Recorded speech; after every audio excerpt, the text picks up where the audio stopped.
What's up, guys? It's Justin, and 1 week ago, I did something crazy that I never thought I'd ever do. I threw myself out there and started posting content on YouTube. I introduced you to an intentionally induced diabetic, and I dedicated myself to a year of very extensive self-improvement. You guys loved it. You were so incredibly supportive, and thank you again for that.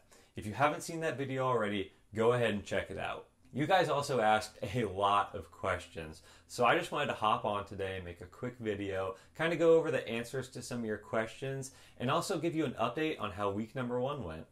As a reminder, the 5 habits that I decided to adopt for this year were creating 3 videos a week, exercising regularly, eating healthier, reading daily, and sleeping better. And don't forget, if you haven't already liked this video and subscribed to the channel, it helps me out a ton and it is super easy to do. So if you haven't already, why not now?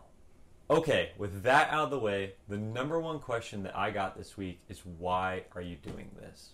I can see why people would be asking this question given how drastic some of these changes I'm making are, or how out of the blue all of this may seem. But the reality is, while this may seem out of nowhere for you, this is something I've wanted to do for a long time.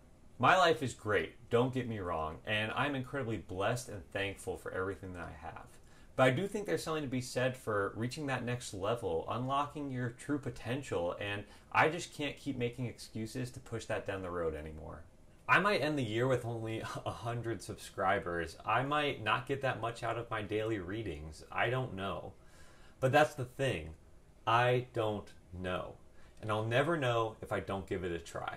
Specifically regarding YouTube, this is something that I've wanted to start for literally years and just never had the courage to do. I talked about it a little bit in my first video, and I figured that if I don't start now, I might not ever start. So regardless of what people think or say to me, I know that the time is now. Alright, the next question that I got the most is, what are you reading?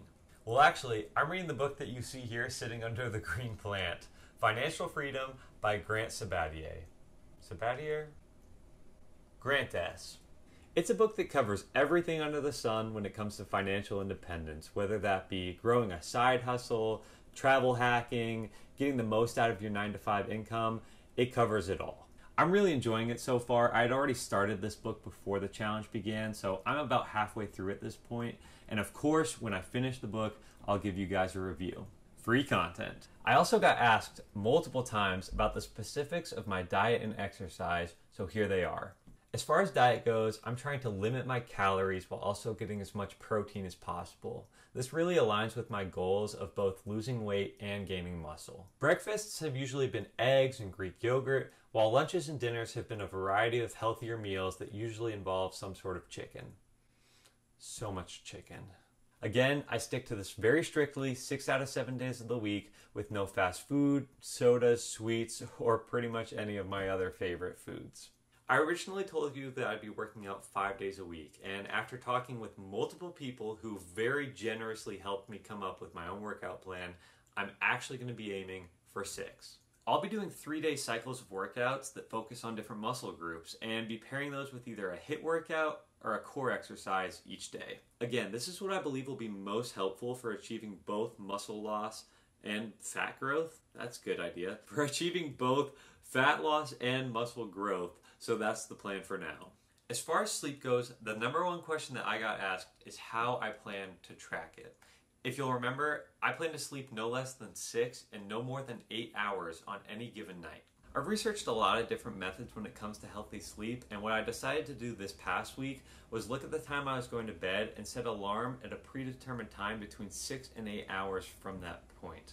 I'm one of those people who's very blessed in that the second their head hits the pillow, they're asleep. So the math wasn't too hard to do for me, and I've averaged right at 7 hours this week. One thing I do struggle with is actually waking up to my alarm. So if I went to bed at midnight this past week, you would have found that I set an alarm for 7, 7:02, 7:04. I don't think that's healthy, but like so many other things, I'm working on it. If you have any questions that you want answered or any suggestions that you might have, please feel free to go ahead and leave those down in the comments. Hardly anything is set in stone at this point, and I'd love to hear how people think that I could make this experiment even more effective. As promised, I wanted to give an update on the first week, I won't do this every week. I might check back in at 3 months, 6 months, obviously a year. But I thought it was important to fill everyone in on how the first week went. And it went excellently. I consistently went to the gym. I am very sore, but I think that's a good thing.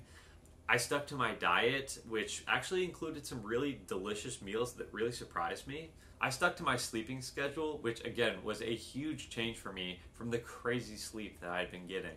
I dedicated time to reading each day, and maybe most importantly of all, I put in a lot of effort to make 3 high quality videos last week, all of which outperformed what I was ever imagining they'd do, and all of which I genuinely enjoyed making. I felt better than I had in months. I woke up refreshed, my body felt good, I didn't get tired, I didn't crave fast food, and I immediately saw the impact of the changes I'd made. I saw those results even clearer yesterday, which was my first day off from both the gym and my diet.